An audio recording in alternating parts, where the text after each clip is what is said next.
Hello friends, अभी तक आप मेरे साथ अच्छे से लिक्विडिटी रेशो समझ चुके हैं, जिसके अंदर हमने current ratio and liquid ratio को लेकर डिस्कशन किया था। अब हम इस वीडियो से स्टार्ट करने जा रहे हैं कुछ इलस्ट्रेशंस के साथ, एग्जांपल्स के साथ कि किस तरह के क्वेश्चंस पूछे जा सकते हैं। लगभग 6 to 7 क्वेश्चंस मैं इस पार्ट में आपके साथ कवर कर रहा हूं एंड इसमें मैंने सारे डिफरेंट टाइप के क्वेश्चंस के लिए हैं which are more than sufficient for your exam point of view to cover up the entire syllabus, to cover up the entire topic. चलिए, सबसे पहला क्वेश्चन हमारे सामने है। वर्किंग कैपिटल है आपके पास 3 लाख रुपए, करंट रेशो है 2:1, इन्वेंट्रीज है 1 लाख, फाइंड क्विक रेशो। चले जेल के बेटा वही क्वेश्चंस लिए हैं जो जनरली एग्जाम में पूछे जाते हैं, सिंपल क्वेश्चंस नहीं लिए हुए मैंने, लिया भी है तो कोई ऐसा लिया होगा जो एग्जाम में आता है। चलिए, वर्किंग कैपिटल है 3 लाख। तो सबसे पहले जब भी वर्किंग कैपिटल लिखी होती है, we know very well it means net working capital, और उसका फॉर्मूला क्या होता है बताओ? Current assets minus current liabilities. याद है बेशर्मो? हैं? Very good. Current asset minus current liability.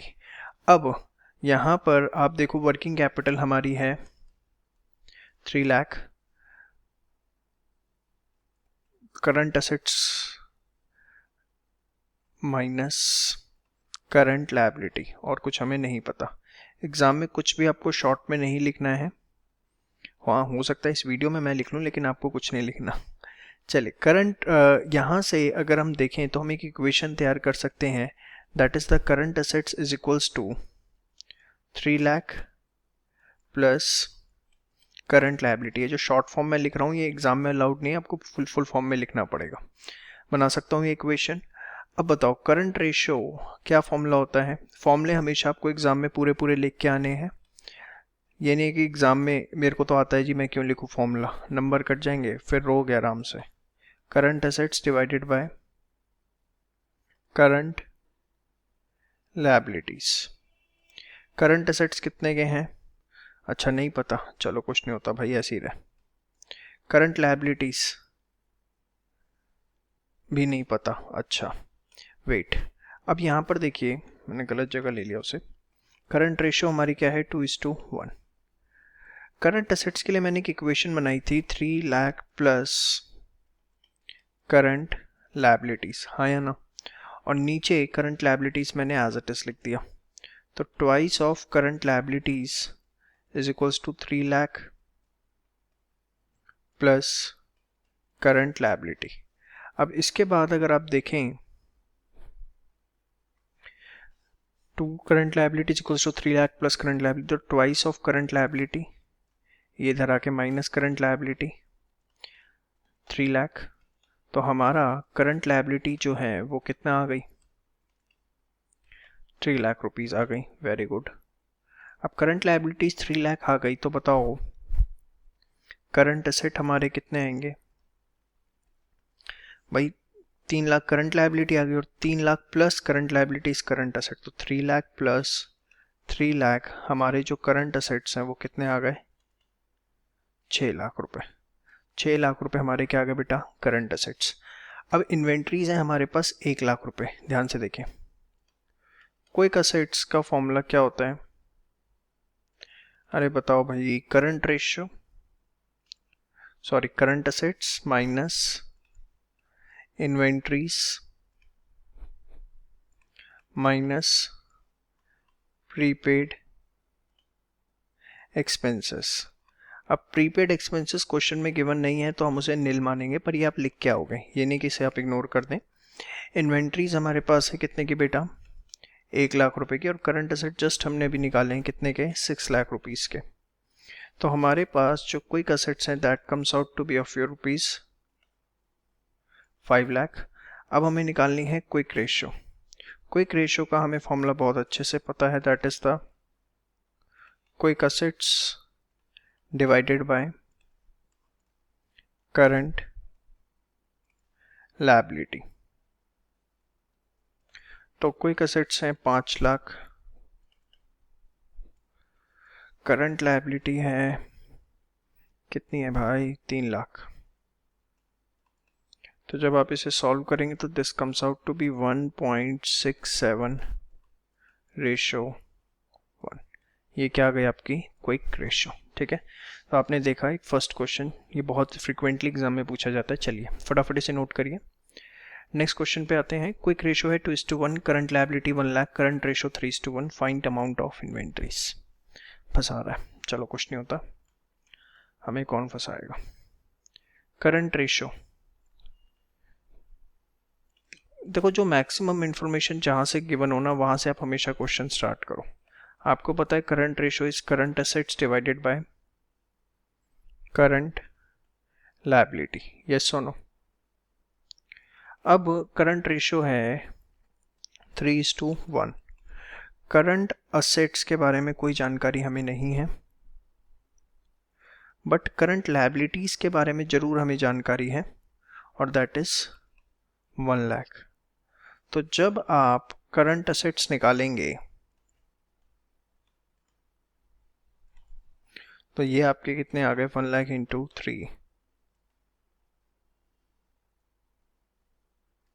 3 lakh rupees हमारे क्या आ गए, करंट असेट्स आ गए।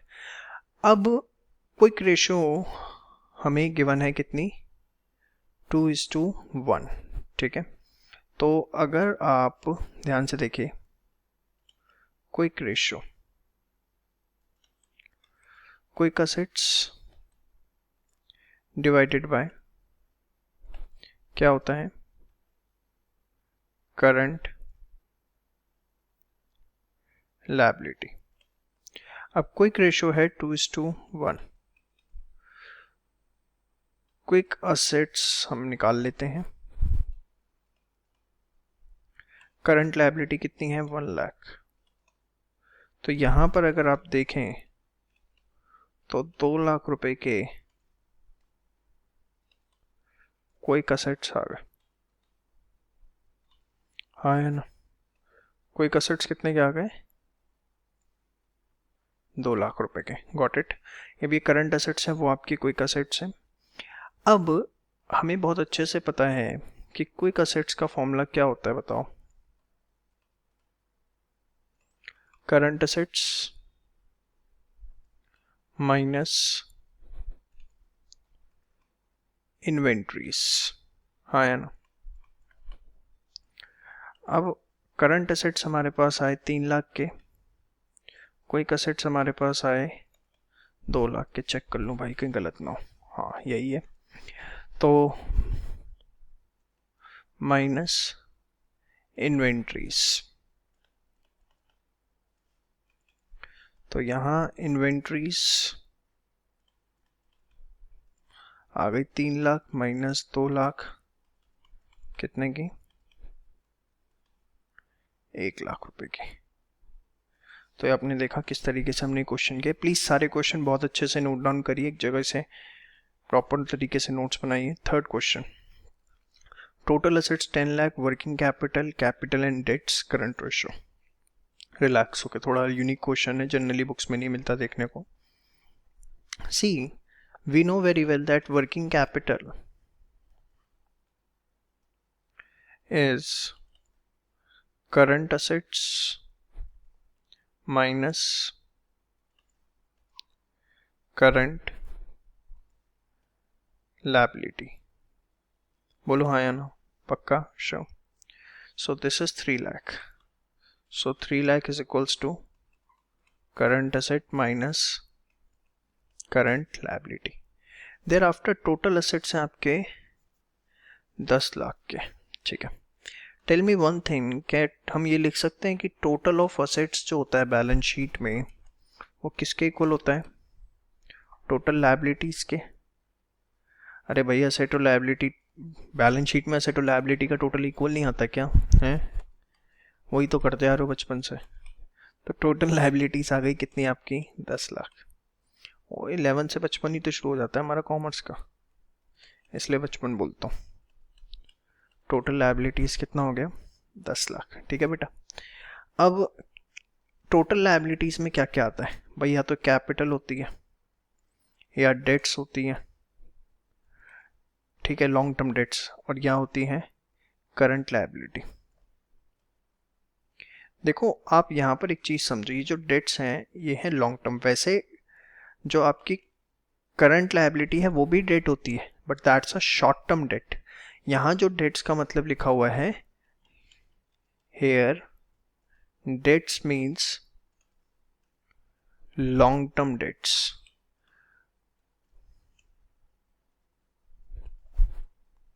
बैंक लोन टाइप, ठीक है।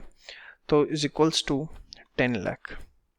अब कैपिटल एंड डेट्स जो है वो हमारे पास टोटल गिवन है 5 लाख प्लस करंट लायबिलिटी कितना, 10 लाख।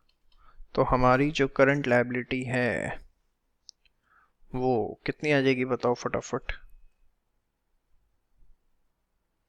वो आ जाएगी 10 लाख में से 5 लाख गया, 5 लाख।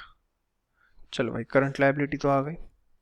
अब करंट लायबिलिटी आ गई तो करंट एसेट्स आ जाएंगे, हाँ या ना।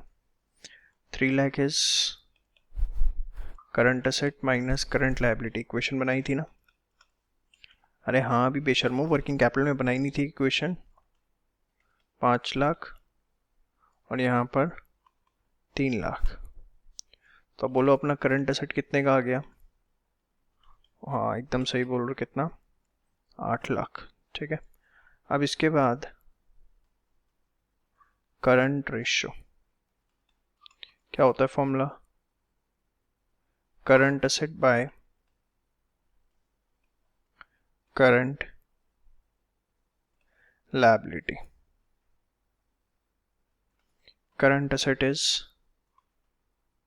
8 lakh, current liability 5 lakh, good. तो 1.6:1 ये अपना करंट रेशियो आ गया। Next good question, if current liabilities are twice of working capital. कह रहा है करंट लायबिलिटीज जो हैं, current liabilities that is twice of working capital, जितनी वर्किंग कैपिटल है उसका ट्वाइस है, बहुत बढ़िया। And current assets are 3 lakh, find current ratio, very good. तो tell me one thing, what is the formula of working capital. Current asset minus current liability, okay. Here can I write 3 lakh? Yes. In current liability I can write twice of working capital and here it is working capital. Working capital उधर जाके plus हो जाएगी तो thrice of working capital 3 lakh. तो working capital आपका आ गया कितना, 3 lakh in by 3 that is 1 lakh। तो अब बताओ करंट लायबिलिटीज अपनी कितनी थी, 2 इंटू वर्किंग कैपिटल, तो 2 मल्टीप्लाई बाय 1 लाख। बताओ बेटा कितना आ गया, comes out to be 2 lakh, ठीक है। अब करंट रेशियो निकालनी है ना, तो निकाल दो यार, इसमें क्या दिक्कत है। Current ratio is current assets bye current liability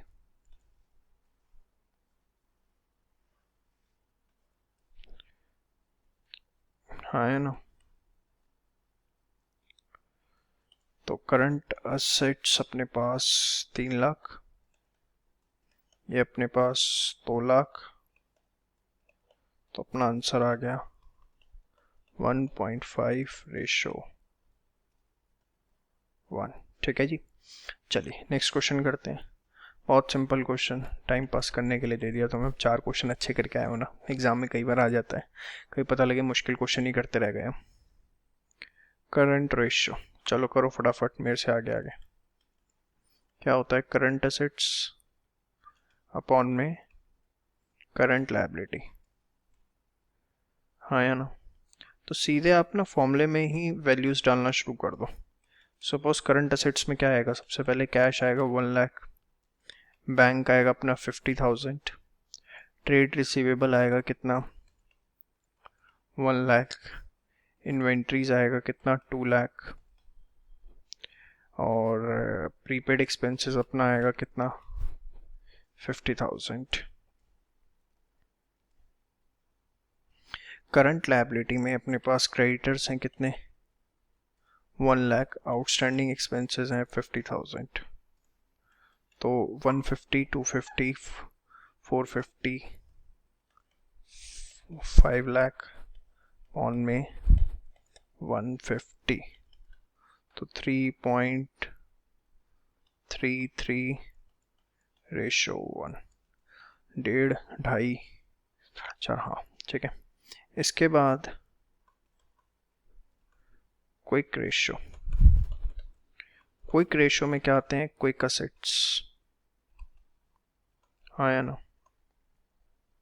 pawn में करंट लायबिलिटी, क्विक असेट्स, हाँ जी, कैश, बैंक, ट्रेड रिसीवेबल, अरे निकम्मो इन्वेंट्रीज कहाँ आएगी ना, प्रीपेड एक्सपेंस आएगा नीचे 1 लाख प्लस 50,000, सो 2,50,000 अपॉन 1,50,000, तो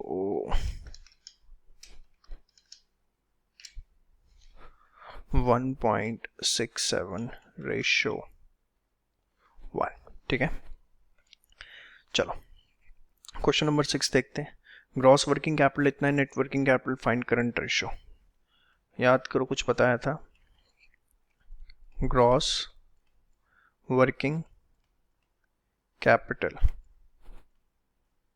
जो है क्या है हमारे करंट असेट्स, कितने हो गए 3 लाख, नेट वर्किंग कैपिटल बोलो क्या है, current asset minus current liability, 2 lakh, current asset is 3 lakh minus current liability, current liability कितने की आ गई 1 लाख की, ठीक है, 1 लाख की करंट लायबिलिटी आ गई। Current ratio is current assets upon current liability, yes सुनो,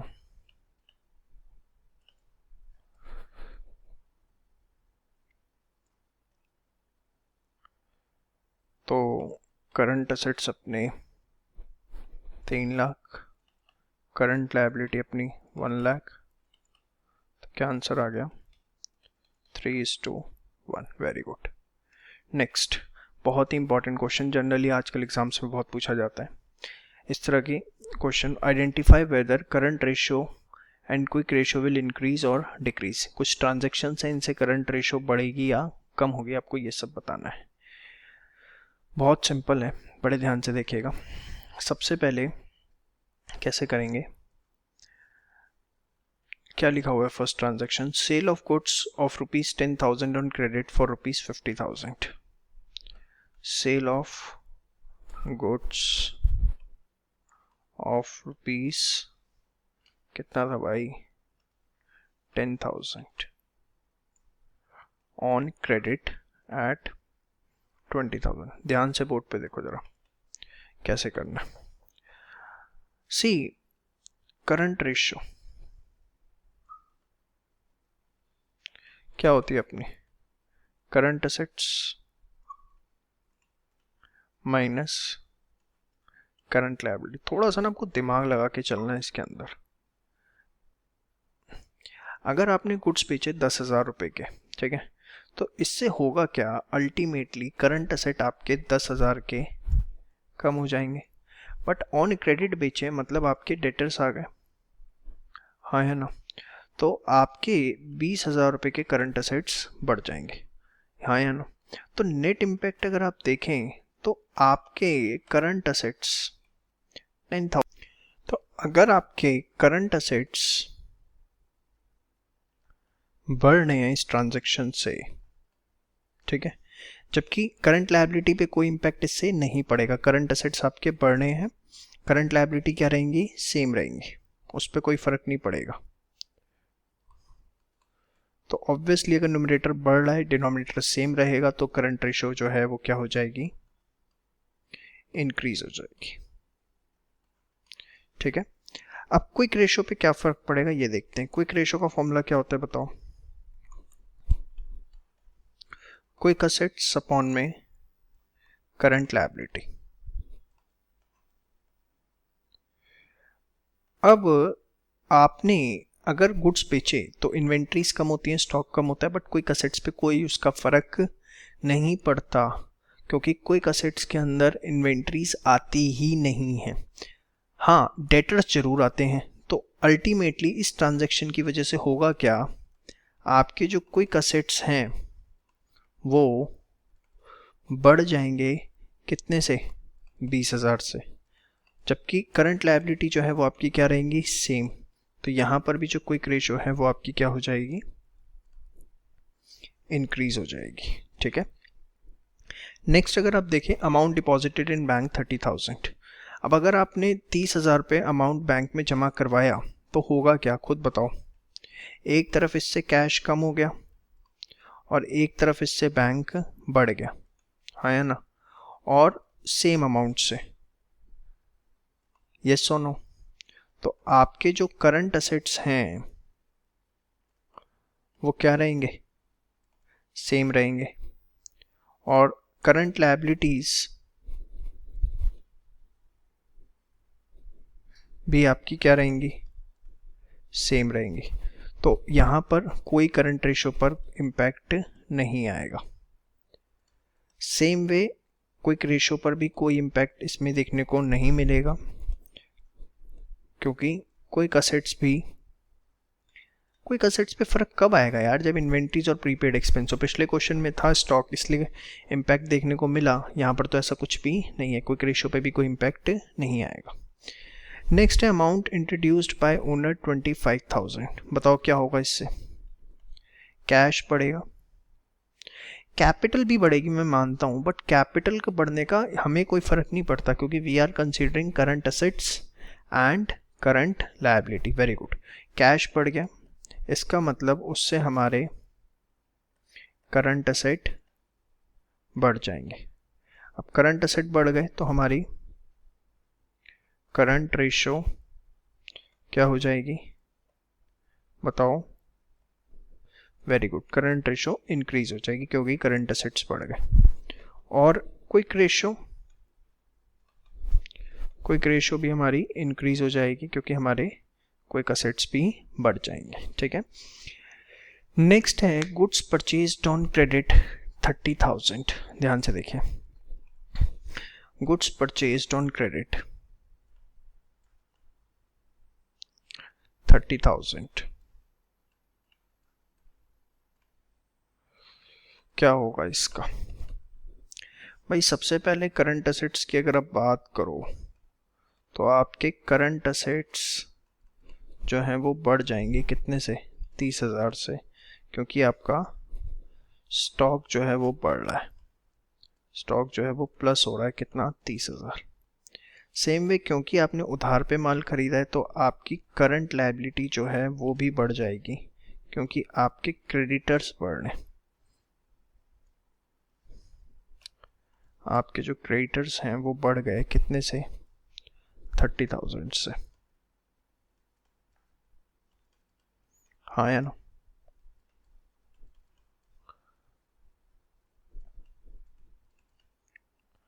यही हुआ। अब करंट असेट भी बढ़ गए और करंट लायबिलिटी भी बढ़ गई।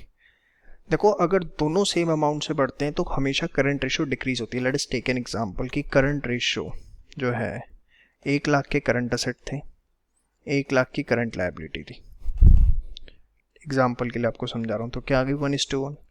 अब अगर 1 लाख, सॉरी 1:1 मत लो, ये आप लो 50 और 1 तो कितना आ गया 2:1। अब दोनों जो है 30 बढ़ गए, 30 50 प्लस 30 तो कितना आ गया 130/80। तो आप देखो 130 डिवाइड बाई 80, शायद मैंने इंक्रीज बोल दिया था, सॉरी, डिक्रीज हो जाएगी। अगर दोनों सेम अमाउंट से बढ़ रहे हैं current asset and current liability तो हमेशा करंट रेशो क्या होगी, डिक्रीज। बट अगर आप इसका क्विक रेशो पे इम्पैक्ट जानना चाहते हो तो मैं बता दूं, क्विक असेट्स जो हैं, गुड्स अगर आपने खरीदे हैं तो उसकी वजह से उन पर कोई फ़र्क नहीं पड़ता, वो आपके कांस्टेंट रहेंगे। क्यों रहेंगे आपको बताने की ज़रूरत नहीं है, क्योंकि इन्वेंट्रीज क्विक असेट्स के अंदर इंक्लूड नहीं होती। लेकिन आपकी जो करंट लायबिलिटी है वो बढ़ जाएगी कितने से, 30,000 से। अब फॉर्मूला क्या होता है, quick asset upon current liability. अब अगर डिनोमिनेटर बढ़ गया, डिनोमिनेटर जो है वो बढ़ रहा है, तो ऑब्वियसली आपकी जो क्विक रेशियो है वो क्या होगी, विल डिक्रीज। ठीक है, और यहां पर करंट रेशियो क्या हुई आपकी, विल डिक्रीज। समझ में आपको यहां तक? आराम से रिलैक्स होकर करो, ये क्वेश्चन बहुत इंपॉर्टेंट है, एग्जाम में पूछा जाता है कई बार। ठीक है, इसके बाद नेक्स्ट आपका पेमेंट टू क्रेडिटर्स 50,000 है, खुद भी कर लो निकम्मो। कैश कम हो गया, करंट असेट कम हो गए, कितने के, 50,000 के। क्रेडिटर कम हो गए, करंट लायबिलिटी कम हो गई, कितने की, 50,000 की। तो अगर मैं ओल्ड करंट रेशो अपनी 2 लाख बेटा 1 लाख 2:1 लूँ, हाइपोथेटिकल आप कुछ भी ले लो यार, टेंशन मत लो। तो अब इसमें से भी 50,000 माइनस करो और इसमें से भी आप 50,000 माइनस करो, तो आप देखो यहाँ ये 1.5 लाख अपॉन 50,000, तो रेशो आ गई 3:1। तो यहाँ पर you can observe current ratio जो है वो क्या हो रही है, इंक्रीज हो रही है। अगर दोनों चीज़ें कम हो रही हैं तो करंट रेशो इंक्रीज होगी। Same impact on quick ratio. देखो जो आंसर करंट का है वही क्विक का होगा अगर उसमें स्टॉक और प्रीपेड एक्सपेंस की कोई बात नहीं है। Same impact on quick ratio, मतलब quick ratio will also increase. याद रखना, until unless transaction includes stock and prepaid expense,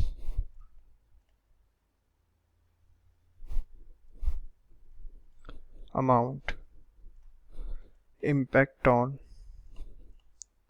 current ratio and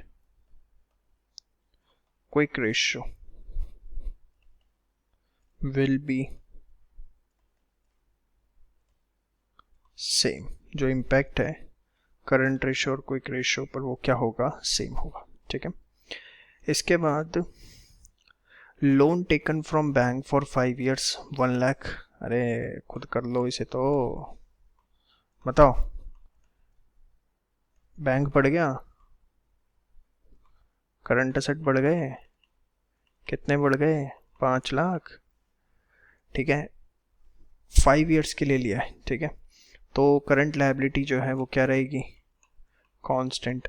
अरे निकम्मो, करंट लायबिलिटी में 1 साल तक के लोन आते हैं, 5 साल स्पेशल लिखा है मैंने, ध्यान से देखो, हाँ है ना।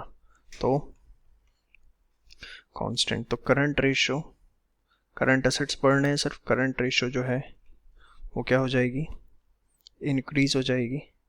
सेम वे जो क्विक रेशो है वो भी हमारी इंक्रीज हो जाएगी। तो अब आप तैयार हो चुके हो लिक्विडिटी रेशोज़ के सारे क्वेश्चन करने के लिए। In the next part of the video हम नेक्स्ट टाइप की रेशोज़ पे अपना डिस्कशन स्टार्ट करेंगे। Thank you so much. 1000 से बढ़ने